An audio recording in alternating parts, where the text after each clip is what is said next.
My name is Mahogany L. Browne. I am a poet and a writer. And today we're just going to do a little bit of writing together. Cool. I have a new book that just came out. It is called Woke, A Young Poet's Call to Justice. And this is an anthology of poems that I was able to write with a couple of other authors and amazing poets in their own right, Elizabeth Acevedo and Olivia Gatwood. And we have the foreword by Jason Reynolds, and we have the entire book illustrated by Theodore Taylor III. So before I get into reading those poems, because they will be a part of our prompts today, I just want to talk about how I came to write poetry. I started loving to write because I was reading all of the Judy Blume, all of the Beverly Cleary, any book they had, I was writing it.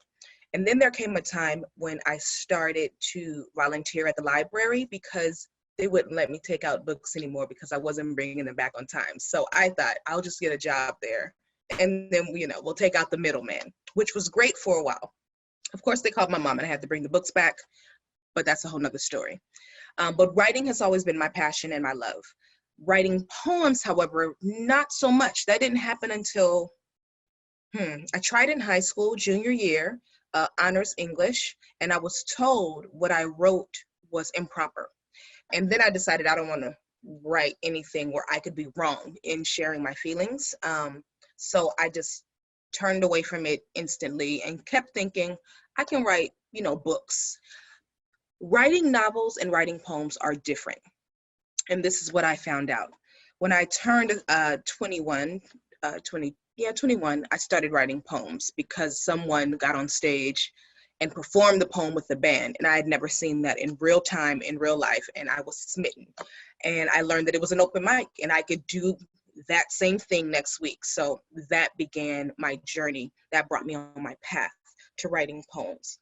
Learning how to write differently, that took a lot of time. I moved to New York. I started going to writer workshops. I became a fellow with Cave Canem. I became a fellow with Poets House. I was reading a lot. I was performing a lot, going to the New Eurekan Poets Cafe when I first arrived as a poet performing, then later Bar 13, which is known as Louder Arts, and the Bowery Poetry Club, which then was known as like Urbana. And just really trying out these new open mic spaces, because one thing that felt honest, one thing that felt real was not just writing the poem on the page, but seeing how it interacted with the audience. What happened once I read my work to the world, to the room, that changed everything for me. It made it urgent. It made it, it became higher stakes for me. And I also found new community. I found new friends, and most of my friends now are poets. And my mother said this to me the other day. She said that, poetry is your passion. And I never thought of it like that. I thought writing was always my passion. But I think she's right. I think she's right, because there was a newfound voice in finding my voice. I no longer had to pretend like my feelings weren't hurt. I didn't have to pretend like everything was okay. I could tell the truth and the page didn't judge me. And that was the key for me when I walked away with these poems. Now, sure, I started doing open mics and slams. Slam is all about judging. So let's be clear, those are different spaces. But I was more interested in talking to a lot of different people and making sure that my themes and my stories were universal enough to understand. So even if you didn't agree with them, did I write it in a way that you can understand? And that's the most important part to me. Now I write with a really intentional eye to who am I talking to? Who am I talking for? When I am writing, am I trying to save myself? Am I trying to save an idea of myself? What's at stake? And those things change as you grow, right? As you become an older person. So that's my journey to becoming a writer. What brought me to write this book is much different, I think, in the sense that I don't remember having these conversations as a young kid, as a younger person. And think that that is the lacking. I think there's a very big absence with people who know what they're talking about and know what to fight about. And those who just don't know, they're oblivious and they don't care. And I think a lot of that has to do with talking about it at a young age and being okay with having uncomfortable conversations.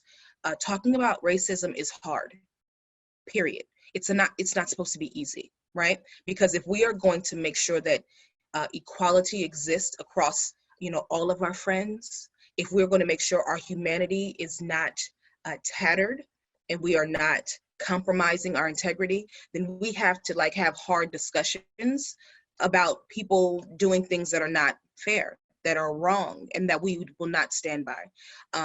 And poetry is also a way for you to not be complicit. You get to say, no, stop, don't call me that, don't do that. You get to, you know what I'm saying? You get to stand up for yourself and stand up for others with your poetry.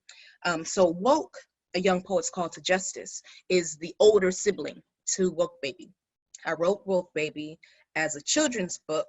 It's just one poem illustrated also by Theodore Taylor III. And it's just, it plays on the idea of a newborn that yells because there's no one to tell them no, a newborn that stretches their arms really wide and their fists are like a panther's paw reaching up for justice. And I'm playing on the idea, the idea that babies have everything that they need to be ready to come into the world full force and make it right.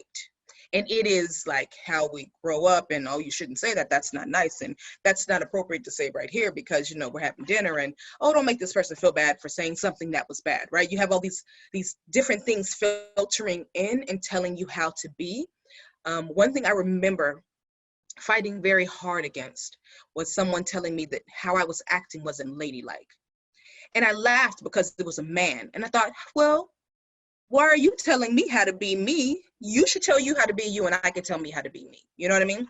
And I didn't remember that same thing being told to my male cousins. Like, you have to be male, like they weren't trying to put them in a place. They weren't trying to put them in their place or in a box. They allowed them to, go free and figure out who they wanted to be. Whereas me, I had to be ladylike, sit down. I couldn't, run down the street and play basketball. I couldn't, it was very weird. But I mean, gender rules, gender norms, they suck.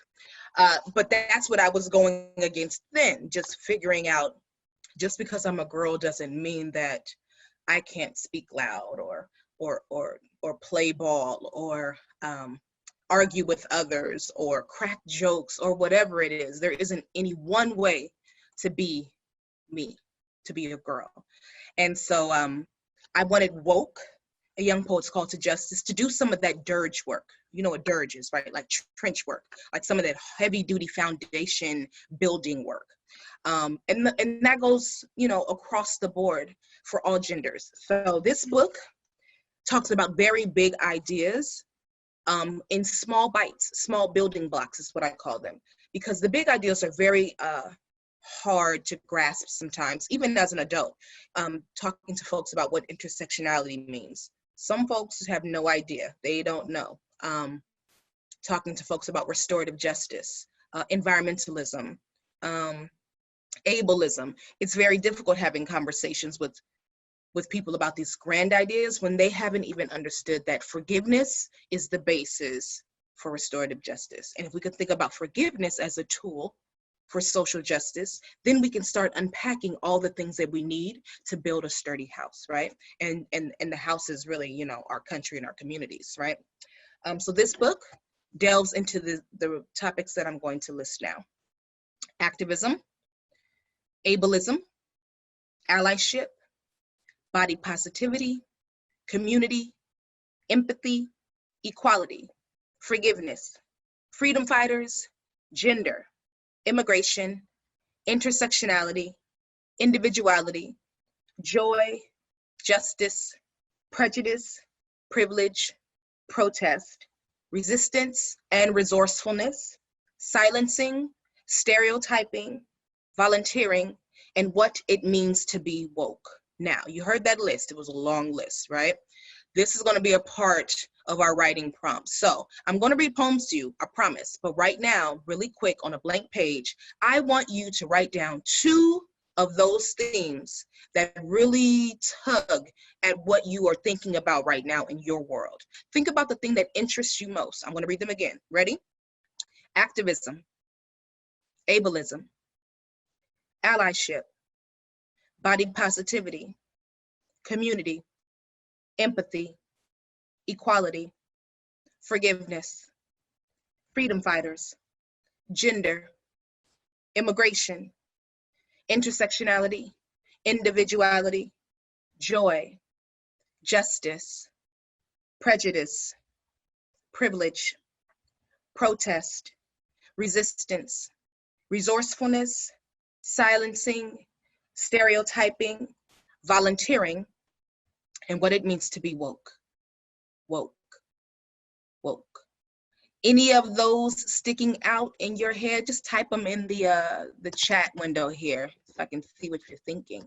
And that will allow me to know which poems maybe I should read from as I go into the next section. Ooh, I see immigration stands out to me. Empathy, freedom fighters, empathy and allyship, body positivity, joy, joy, joy. Yes, joy. Joy is social activism. I need people to know that. A friend, Roya Marsh, has a beautiful clothing line called Black Joy because she felt like we're not celebrating that enough. And this time now, that became, a cry for not just happiness, but for being, for taking up space. Privilege for sure. Okay. Community. All right, cool. Individuality. Okay. Bet. All right. So I'm going to do a couple of things. Let's start with body positivity. Now, this book is already like my favorite book, and not just because I wrote it, but because I wrote it. I'm going to read this poem by Elizabeth Acevedo. She is one of our great voices. We're so lucky to have her in this world. If you do not have her YA novel, The Poet X, or The Fire on High, or Clap When You Land, which is coming out now, you can pre-order that, do that. Of course, you can always get woke and then have the plethora of her voices. Again, she's an amazing poet. This is called The Good Body. And can you see what's happening here? How many of you do this in the mirror all the time? You go in there, you look at what's not looking right to you, you shake your head. Somebody, raise your hand. Can I get a snap? All the time. Yes, Jayola, yes. So, the good body goes. You know your joints that bend and straighten, your mouth and ears and eyes, your limbs that lengthen as you reach for the earth or clouds. You know your hair that maybe coils upward, stretching or falls straight down your back. Your body can be a jungle gym of movement. Your body can be a chapel of quietude. Your body can roll and grow like a long sentence. Your body can be like small, mighty punctuation. Your body can be encased in metal, adorned with wheels. It can need medicine and extra support. Sometimes it make you angry or sad because it doesn't look how you want it to, or it doesn't do what you'd like it to, because it might have limits that you want to move beyond. But remember, even on the days you aren't feeling yourself, your body is always a good body because it carries the good in you. Snap for Elizabeth. The great thing about these poems, while they are middle grade, which means ages 8 to 13, they do the work that I think we forget to do as young adults and adults, which is talk about the thing that you know, and open it up, right? So here we are just talking about the goodness of your own body because it's yours, existing as you exist, and not ignoring the fact that, yeah, I wake up in the morning and I look at this little flabby part by my bra strap and I get upset because I wore a sports bra forever to not have this thing. But guess what? My body's gonna do what it wants to do. And I can either A, get over it, or B, get over it. So to have these moments of honesty, but also have it in accessible language, I think is really, really important and super helpful. We have another one here. Someone called for activism, which I love. My favorite argument with folks is, oh, that's not an activist. I do agree. If you just post things online and you berate others, "Hey, I'm an activist," I think that there should be some action behind your work, and action behind your work needs to be more than arguing with people, right? Like, what is the action item behind the argument? You're like, what are you fighting for? Even if you're fighting online, which is fine because the internet is an entire space. That platform changes people's minds. What are you doing next, right? And how are you pushing people forward? How are you pushing them forward? How are you making people think differently about life? How are you making them think about the ideas that you're bringing forth into the light? So activism everywhere is another moment where I wanted to look at what we have access to, what we're doing right now. Can you see what that is? That's like a Twitter feed, right? This is like a Zoom classroom, kind of like now. This is like what? Newspaper online, all these online ways in which we are finding information. And this is called activism everywhere. Our voice is our greatest power. When we stand together, we can speak up against mistreatment. We are saying that we will not be silent about the mistreatment of people. We are saying we will not be silent. We are standing tall and firm because we believe in equity and equality. We are standing tall and firm. We are not yielding or bending because the conversation is uncomfortable. We are not yielding or bending. We understand activism happens online and offline, in the streets picketing and in the classroom teaching, on the blogs writing, on the internet sharing information. It happens everywhere. It is active. It is energy. It is resisting to be comfortable when we all have yet to feel safe and free. Cool. One more. All right. I've been reading this one. Oh, someone said joy. I like that. Someone said gender as well. Okay, I'll read gender because that is Olivia Gatwood's poem. So I'll read a couple of more. I'll do justice, gender, and forgiveness. Cool? And then we'll get into our writing prompts. So this is gender. Can you see that okay? Yeah, okay. In Between, There is Light by Olivia Gatwood. Imagine a rainbow. Now imagine a rainbow without just 7 colors, but hundreds of colors, the lights and darks of every shade, neon colors, in between colors, colors you're not sure what to call. Now, imagine that someone points to this rainbow and says, there are only 2 colors. Imagine that this person says that one color is a boy and the other color is a girl. What would you say? Maybe you would run your hand along it like a river. Point to all of the hues and tones. Maybe you would ask, how can you say that? Look at how many there are. The truth is, there are so many shades between boy and girl. People who are neither, people who are both, people who live somewhere in the middle. We don't have to choose. We can just be. And if someone pointed at one part of the rainbow and said, this color is better than all of the others, what would you say? Maybe you would run your hand along it like a piano, play a little song with every unique note.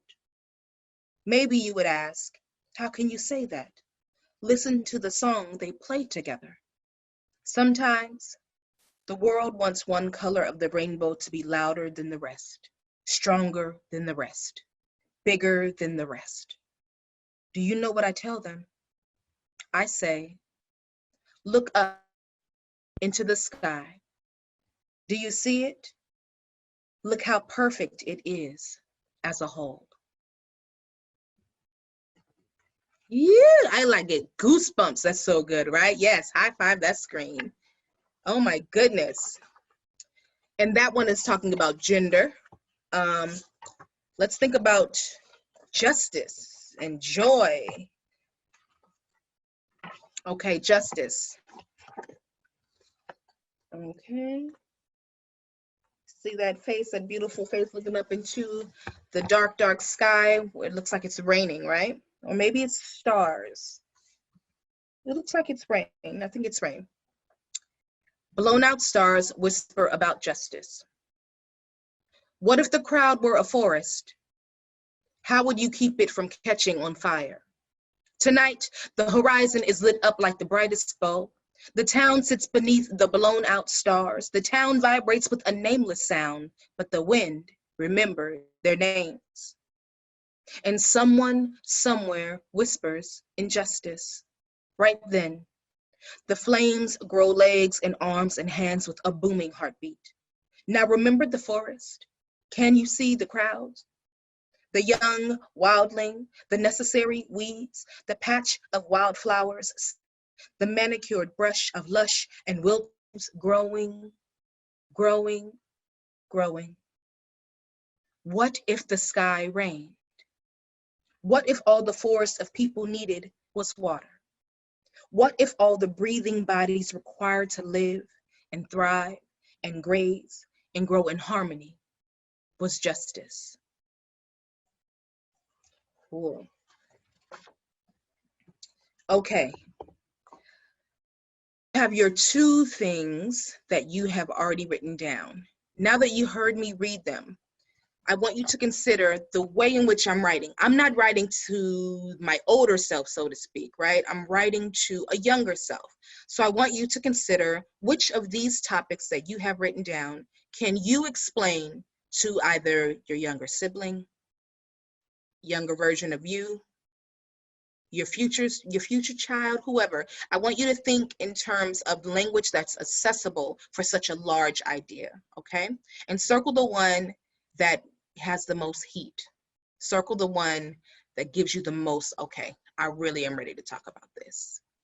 All right, and if you have the theme that you want to write about, I want you to type in the chat really quick, if you had to make it super, super plain and clear to a younger person, what would empathy be about?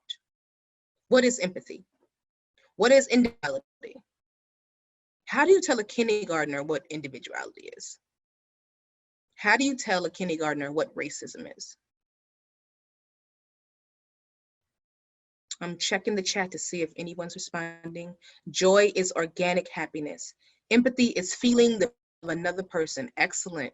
Empathy is feeling what someone else is feeling. Excellent. Community, the love of many. Good. Forgiveness is learning to love after hurt. Okay, Jada. Woo. I got a little goosebump. Y'all are good. Are you sure this isn't like the adult writers class? This is extreme. I feel, ooh, I need water. How can you feel joy if you see another person weeping? Ooh, I love that. Privilege is having the means to be greater. Many of us are way into adult. Okay, cool. I'm saying, whoa, that was lovely. Joy, play and don't censor. Empathy, do not imagine how you think someone feels, but listen to them and make space for their feelings. Can you put that on Twitter, please? Immediately. Let's make that allyship is about listening. Forgiveness equals healing. Individuality is to do what you want and respect it as yours. Joy is choosing to embody one's own happiness for oneself. Good. We are to a great, great start. Excellent. Okay. So the final piece of the puzzle, I'm going to read about forgiveness. But in me reading about forgiveness, remember, I wanted to talk about a small building block that relates to a larger building block, right? The larger foundation of something. So when I think of forgiveness, at first glance, I'm like, oh yeah, I'm just going to talk to kids about forgiveness. One, you can talk to adults about forgiveness. Most of them don't know how to do it. Amen? Okay. If you ask someone to say, do you know how to say sorry? They don't know that it's a 3-part plan. What are the 3 ways, what are the 3 steps to saying sorry? 1, you vocalize it, I am sorry. 2, I did not mean to hurt you. 3, how can I do better? 3.2, put it into action, right? So there's steps to apologizing.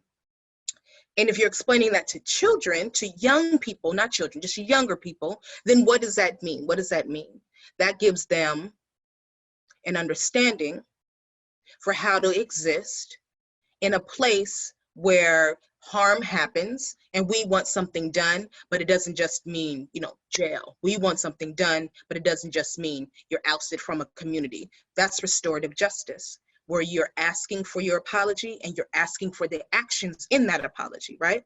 But I can't say, let's talk about restorative justice to like fifth graders. It's like, what does that mean?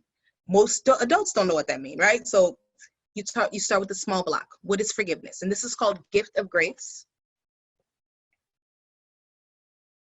Okay. Theodore Taylor is really so good. He has so many books as well. Oh. Gift of grace. Forgive me, the most lonely request I know.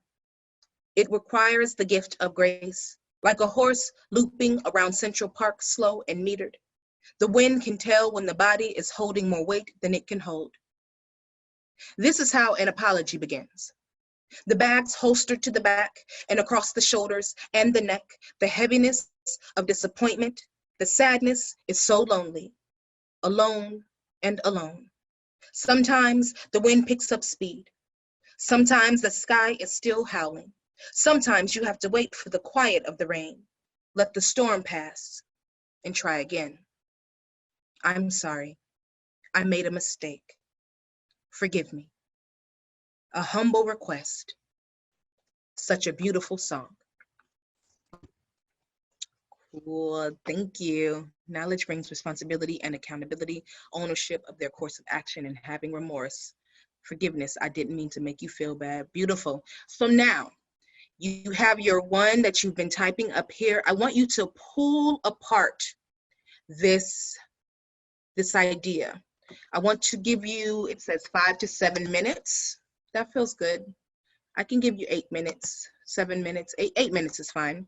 And I want you to consider speaking to a younger person, breaking down this very large idea into something that is tangible, all right? Not just for, you send that memo to all the male politicians. Yes, I will send that memo to all the male politicians and leaders. Thanks, Marcy. Consider all of those things when you are breaking down what it means, what your theme means. You have 8 minutes to just write a draft.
a giant wave comes pounding down on you.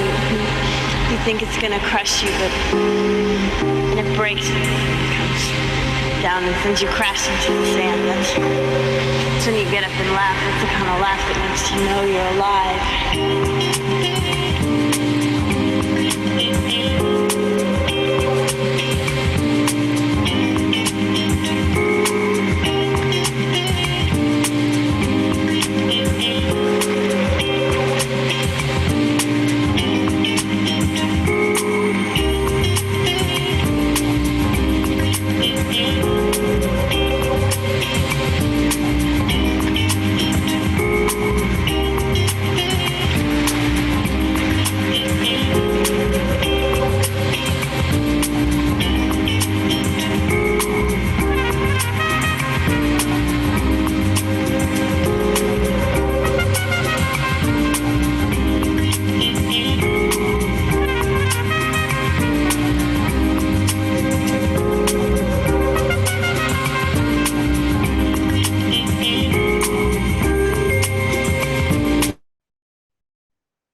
All right, friends. Whew. I love that music too. I'm glad you liked it. Oh, good. I'm glad, Susan. Susan says, thank you. I usually don't listen to music when writing, but this is fantastic. I agree. I usually don't listen. I try not to listen to music with words when I'm writing. I try to listen to like sounds and this is really upbeat, which I found to be very helpful during these uncertain days. It's almost like I'm living in a fishbowl, literally. And then of course with the ocean sounds, I'm like, oh, this is all perfect. It's fine. So, you know, it's good. It's like Little Mermaid meets Brooklyn. Okay, I want to go home and go to sleep. Oh, I'm already home. So I'm just going to go to sleep. That was like a great workshop. Everybody did good. Goodbye. I'm playing. Good job. Excellent job. I don't even know if we should do the next writing prompt. I feel so full already. But we're going to do the next writing prompt. We have 10 more minutes, which we'll do 5 of writing. Cool? So go to that next theme you have, your next theme. And when you look at that theme, I want you to think of an animal, or maybe a plant, a tree, one of the greatest wonders in the world, something monumental and large. And go ahead and start putting that in the chat so I can see that we have those ideas started. So if I would be talking about, say, when I talked about justice, I used trees, right? Trees became my metaphor that I returned to. Immigration, we're talking about Lady Liberty, good. If empathy could be a noun, what would it be? If it could be a flower, if it could be a tree, if it could be one of the great wonders. Privilege, the Washington Monument, good. Protest, the ocean, okay, match, excellent. I like that. Give you a couple more seconds. Empathy as the air, nice, excellent. Flower equals growth. Joy as water, community as a garden, excellent. These are good. So I want you to think of those things, right? And once you have them, uniqueness or individuality as New York City, word, New York strong, y'all. So once you have that, I want you to then think of 5 things that image invokes in you. So if we're talking about Lady Liberty, what are 5 things attached to that? And they can be an active image as well, or they can be a sound. They can be something that's tangible and to touch, a tactile thing. They can be a smell. You can use all of your senses when thinking about this. I personally cannot use all of my senses. I am just getting back my sense of taste. I am still missing on my sense of smell. And once you have 5 images or active images, 5 things, smells, adjectives attached to that image, go ahead and raise your hand just so I know that we're all getting there. I have my chat window open. Okay, a couple of hands, good. Now, once you have your 5 adjectives attached to that image, right? Now we want to think of one fact about what we're experiencing now, okay? That can be that at 7 o'clock every day in New York City, we clap because we care. That can be you must wear a mask to go outside. Some rule or dialogue. It can be dialogue. Governor Cuomo had the best quote yesterday when he said, yeah, what he said was just dumb. And I thought, that's it. I don't have to watch any more TV. This is the best quote of all time. Yeah, that's just dumb. No, we're not going to do bankruptcy. That's dumb. Perfect. 10.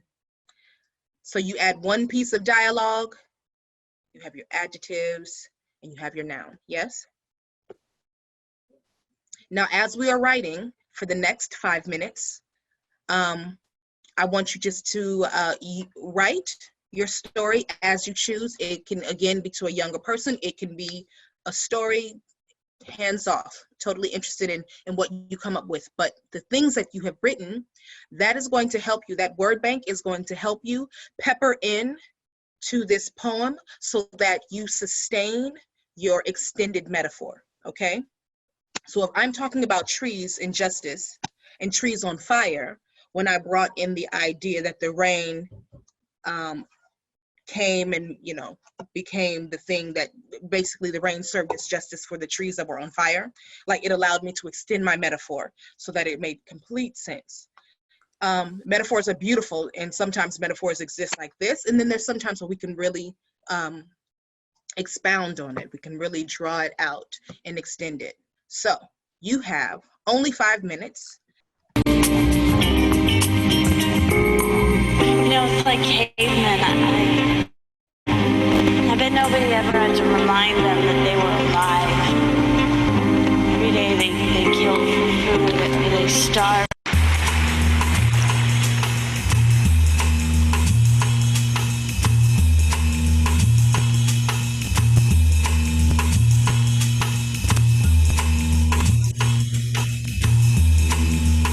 Music is not no notes, it's just a good sound, you know. Today people look for the great sound. They don't left the music, you know what I mean?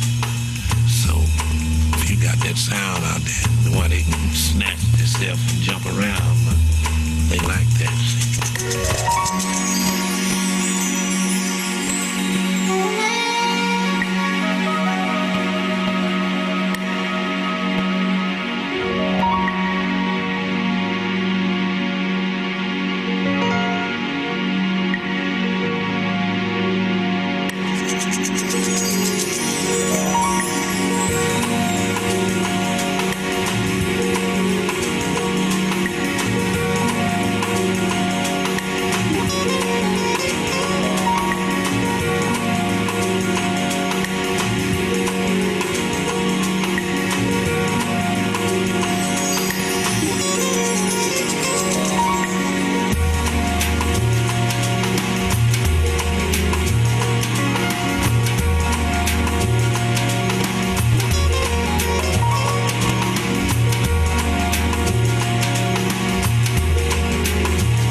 Okay, that's 7:05.